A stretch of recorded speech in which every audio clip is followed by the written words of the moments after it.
Menteri Keuangan Purbayayudi Sadewa resmi membuka kanal pengaduan masyarakat terkait layanan perpajakan dan kepabeanan bernama Lapor Pak Purbaya melalui WhatsApp. Salah satu laporan yang diterimanya terkait perilaku oknum pegawai Direktorat Jenderal Bea dan Cukai.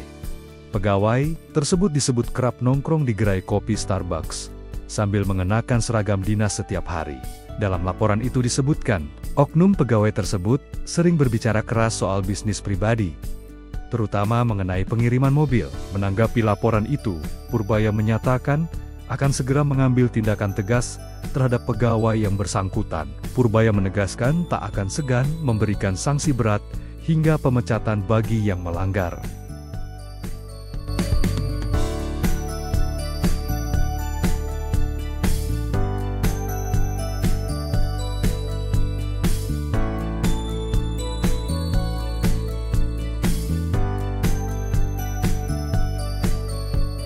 Lapor Pak Purbaya, nomornya ini 08 224 04 06 600. Buat publik, Pak. Ini buat publik yang punya keluhan terhadap masalah pajak atau pegawai pajak atau pegawai cukai yang ngaco, yang menurut mereka ngaco, atau masalah pajak apapun dan bea cukai, ke nomor ini. Nanti staff saya sudah ada yang standby di sana, tapi nggak langsung jawab ya. Kita komunikasi dulu, nanti tiap berapa hari kita sort mana yang kita bisa tindak lanjuti.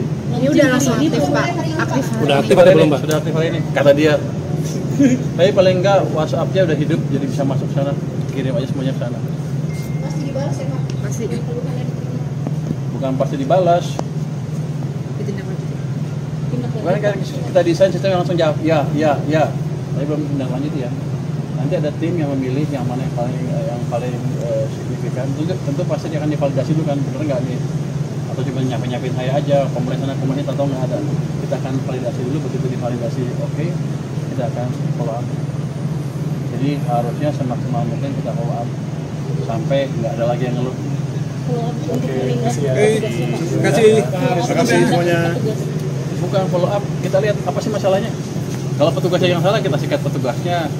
Kalau yang lapor yang salah, kita hajar yang lapornya. Tapi kan bisa juga yang ngelaporin orang lain kan. Kita follow up sesuai dengan masukan yang Majuan, Pak. Evidensi perkembangan konsumsi listrik di seluruh Indonesia, termasuk daerah yang pusat industri Indonesia. Kalau dia lihat, menurut data yang dia lihat, itu sudah mulai naik tuh demand listrik, dan dari cabang-cabang dari setiap daerah kan dia punya kantor cabang itu. Kelihatannya permintaan untuk servis listrik meningkat juga, bukan baru meningkat juga.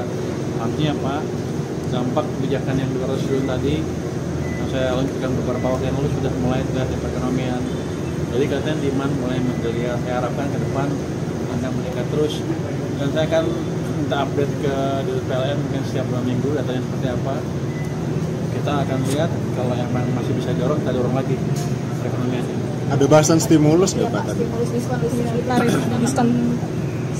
Nanti itu bukan saya ngomongin. Oh.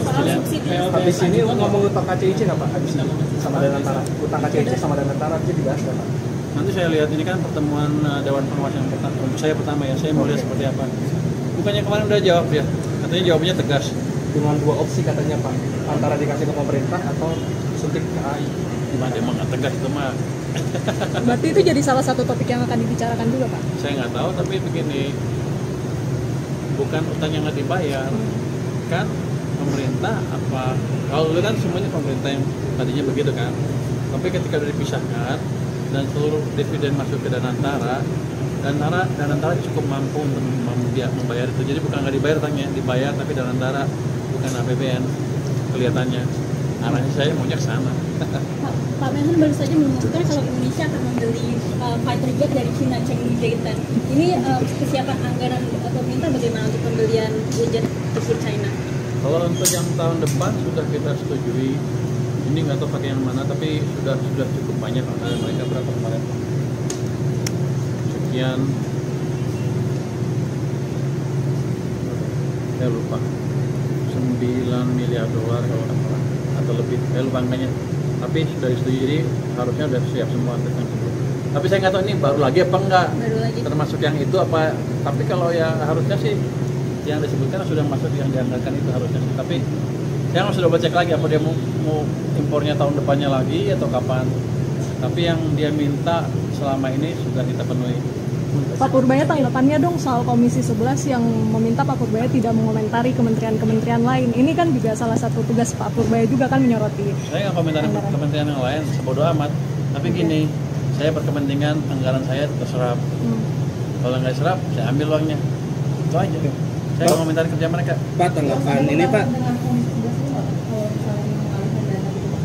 Enggak. Itu kan siapa juga ada yang ini kan, ada yang lebih kan anggarannya. Ada yang kepake ya saya ambil aja, atau bisa dibelanjai. Kalau belanja ke tempat lain mungkin ya, tapi kan ada belanja yang nggak harus berpihak ke parlemen, atau saya pakai untuk ngurangin utang saya atau ngurangin issuance. Saya nggak tahu harusnya sih enggak. Pak Purbaya, Kalau saya ngurangin utang, kalau nggak perlu kenapa? Nggak harus sesuai dengan ini. Pak Purbaya, Anggarannya di depan, kalau nggak butuh ya. Saya mencegah inefisiensi budget. Yang tadi memberikan tambahan yang tentang uang yang dipakai itu aja. Jadi ambil tuh nggak langsung diambil dari sana kan sebagian masih saya. Artinya mungkin nggak diteruskan ke utangnya atau skema pembiayaan. Nah, saya belum lihat tax ratio-nya kan kita kan 10-an kemarin ada. Ini kan stimulus baru berubah. Kita kan baru 1 bulan. Mungkin bulan terakhir kalau kelihatan terus bulan keempat cuma 1/4 dari full 1 tahun. Pak Purbaya, Saya naik pun sedikit naik. Tapi Pak, kalau kalau Purbaya- saya pikir akan lebih tinggi, minimal 0,5% dari tahun ini. Tax ratio-nya minimal ya. Pak, kalau untuk Saya efisiensikan yang lain-lain harusnya lebih tinggi lagi. Kita ngejar ke arah. Pak, kalau untuk 1 tahun Pak Prabowo ini kira-kira apa yang baik dan apa yang harus dipertahankan dan apa yang harus diperbaiki?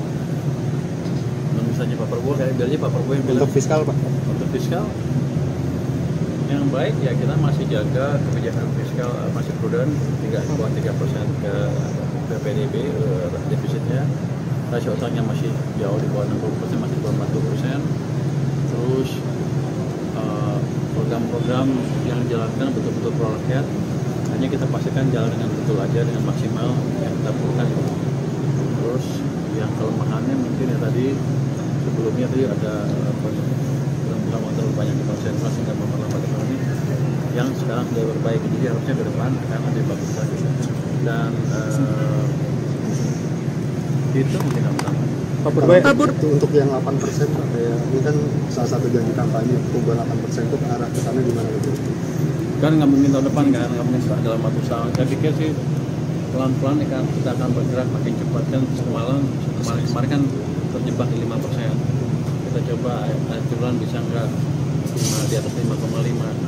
Di tahun depan kita coba dorong ke 6% atau mendekati 6 atau lebih 6 lebih sedikit. Tahun depannya lagi dengan perbaikan iklim investasi dan lain-lain harusnya bisa lebih cepat lagi. Mungkin 2 tahun ke depan bisa antara 6 sampai 6%. Tahun berikutnya lagi baru kita kebut. Pak kemarin Pak Purbaya, Pak kemarin kan Caimin bilang ada